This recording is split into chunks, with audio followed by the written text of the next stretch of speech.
I rise to support the two bills and the amendment that have been introduced in the House today, which seeks to expand the Lok Sabha to reflect India's significant population growth since the 1991 census. It also provides a legal framework for Delimitation Commission to readjust the constituencies based on the latest available demographic data. Article 82 is sought to be amended by deleting the third proviso that mandates delimitation only after 2026. It provides the government the ability to use pre-2026 census data to draw geographic boundaries of constituencies. Article 334A is sought to be amended to allow the 33% reservation for women to take effect immediately by bypassing the earlier stipulations of the 106th Amendment Act of 2023, which is the Nari Shakti Vandan Adhiniyam. This amendment is vital as it facilitates the 33% reservation for women immediately. Madam, I rise today in this House, not in my personal capacity, but on behalf of the 650 million women of this country. I rise today, Madam, as a proud member of that party that has changed the narrative of our country from women's development to women-led development. And that party that heads the government that at every juncture had sought to give solutions to the challenges that women face in our country, right from Beti Bachao, Beti Padhao, Sukanya Samruddhi Yojana, Pradhan Mantri Awas Yojana, Jan Dhan Yojana, Matritva Vandana Yojana, Matritva Surakshit Yojana, Indra Dhanush Yojana, Shauchalay Ka Nirman, Lakpati Didi, Drone Didi. These are just a few, Madam, but there are many more. I also stand the proud daughter of that state which was prepared to empower its women or its daughters even 4 decades ago. I stand in this House, Madam, as the proud daughter of that leader who provided equal rights and properties to the daughters of his state even 19 years before the national law was made. I stand as the proud daughter of that father who actually provided reservations for women in the Mandal Praja Parishads and Jilla Praja Parishads even before the 73rd, 74th Amendment. I stand here, Madam, as the proud daughter of that father who provided 30% reservations in government jobs for women to convert them into administrators and officers. I also stand as the proud daughter of that leader who established the first women-only university in my state. I stand as the proud daughter of that leader who established women police stations in the 80s so that no aggrieved woman would actually not be meted justice. And that leader is none other than late Shri N.T. Ramarao. Sir, Madam, today we gather here not merely to discuss a policy, but to settle a question that this republic has been asking itself since the first day of independence. Do the women of India belong in the rooms where the nation's decisions are made? The women of this country, Madam, have waited long enough for justice and for the rightful representation in the House. Generations after generations, women are told that the world outside does not belong to her. And what begins as an exclusion and persists for a long period of time begins to feel very natural. The bill that we debate today, or the bills that we debate today, is the final intervention to change that perception. Women during the freedom movement, Madam, had participated alongside men. They did not do this as mere supporters of the movement, but they did it as architects, as foot soldiers, and as the very conscience of the movement itself. Women believed at that point of a time that the nation's liberation was their liberation. When the moment had come to pen the founding charter of this republic, India was blessed with an architect of extraordinary vision. I speak of Baba Saheb Bhimrao Ambedkar. Baba Saheb firmly believed that freedom proclaimed without equality guaranteed is no freedom at all. Therefore, at this very founding moment of this republic, he did not ask the women to wait, but he placed equal rights and equal opportunities for women as the very foundation of our constitution. So every woman sarpanch, every woman judge, every woman officer, and for that matter, every woman parliamentarian stands on that very foundation that Baba Saheb had laid. As proud citizens of this republic, we bow our heads in deep and enduring gratitude to him. This, madam, is not a reform that appeared suddenly before the House. It faced an arduous journey, a long and unfinished journey. Its early traces go back to even before independence, when the Government of India Act was made in 1935, which provided limited space for women representation.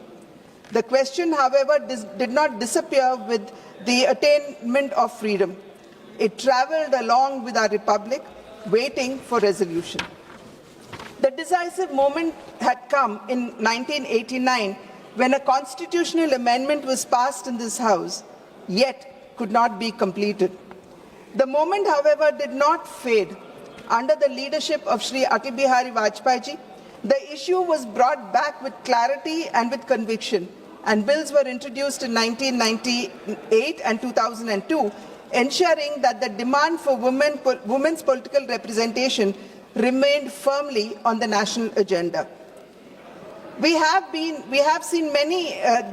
many instances where women's reservation bill was brought forward but was shot down. The historical reality is that in 1998, the RJD MP Surendra Prakash Yadavji, he physically tore the bill right on the floor of this Parliament House. The leaders of the then stalwart leaders of the Samajwadi Party too, they very categorically had said that they did not support the bill. And it is rather astonishing that today we have Akhileshji say that they support the bill. In the meantime, madam, India had made a bold institutional shift through the 73rd and 74th Amendment, opening the doors of grassroots democracy for its women in rural and backward areas. The country witnessed something spectacular. It only said that when given an opportunity, women did not merely participate, they led, they governed, and they transformed. Yet at the level of the Parliament and the state legislatures, the journey remained incomplete. Efforts continued across years, across governments and across debates, even culminating in the passage of the bill in Rajya Sabha in 2010. But the final step remained out of reach. In this context, the position being taken by the opposition today should be examined carefully. The only thing in my perception that is left for the opposition to oppose is that it is being delivered by a government they did not form. This is not a constitutional argument, but it is a political stance, and the women of India can see the difference. If women's reservation has already been settled, as Srimati Sonia Gandhi ji had mentioned in her editorial, and if the party demanded the implementation in 2023 itself without conditions, then what exactly is the Congress opposing today? They need to explain. And that is why this moment matters, because today, through the Constitution's 106th Amendment Act 2023, this House is not merely passing a law, but it is completing a journey the nation began decades ago. It is rather disappointing, madam, to see the attitude of the opposition parties. What is being characterized today as undue haste is in fact the same very urgency that the opposition itself demanded not long ago.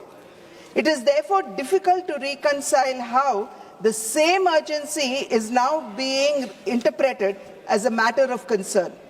2023, their words were, implement it now, no need for census and delimitation. 2026, their very words are, how dare you implement it without census and delimitation. When Congress demanded it, it was urgency. But when Pradhan Mantri Narendra Modi ji delivers it, it becomes haste. Sonia ji herself issued statements in favor of the bill multiple times, but were empty statements and not backed by any action. I was listening intently to the deputy leader of the opposition, who raised the question as to when the Women Reservation Bill was passed in 2023, why was it not implemented until now? The opposition had 27 years to implement it themselves. The Women Reservation Bill had first come in 1996. The UPA had been in power for a whole decade from 2004 to 2014, and the Rajya Sabha had passed it in 2010. 4 consecutive years, 2010, 2011, 2012 and 2013, the bill, after being passed in Rajya Sabha, was never introduced in the Lok Sabha. Therefore, the issue in the House today is not one of delay, but it is one of conviction. A legislature, madam, without a women representation, making decisions without hearing half the evidence is not governance, but it is an educated guess. And women of this nation deserve better than an education guess. Madam, the issues that have been, or the concerns that have been raised here about the southern states losing the number of seats, justice to the South Indian states is sought to be met by proposing a pro rata increase based on the 2011 census, and by ensuring that the Lok Sabha constituencies would increase by 50%, as has been outlined by the Honorable Home Minister himself. This would ensure that the southern states would not lose the absolute number of seats. And by adopting the 2011 census as the baseline, there would be less disruption to the existing political balance rather than depend on the higher population growth figures of the North. Madam, I say it with complete conviction that the Delimitation Bill 2026 provides answers, and Section 5 guarantees that representatives from various states would be nominated by their speaker to sit at the table when every boundary of the constituencies are being drawn. Section 9 guarantees public hearings in every state before the single order is finalized. Therefore, no state is voiceless and no voice is left unheard. Yatra naryantu pujyante ramante tatra devataha. Where women are honored, divinity dwells. This is the very sentiment that was reflected in the words of Baba Sahib Ambedkar, in the words of Swami Vivekananda, when he said that the progress of a nation is measured not by its GDP, ma'am, just 2 minutes, not by its GDP or power, but by how it treats its women. History is being written today in this chamber, and history will record every name, those who are willing to open the doors for the fairer sex and those who choose to keep it shut. Looking beyond politics, I know on which side of history I stand. Looking beyond politics and supporting the passage of these bills, madam, we need to remember that even as we pass them and even as we support them, we are standing for our mothers who gave their everything and asked for little. We are standing for our daughters who are watching and waiting. And we are standing by the women who stood at the threshold and were turned away. And last but not the least, we are standing by Baba Sahib Ambedkar, who wrote the law and made this moment possible. Jai Hind.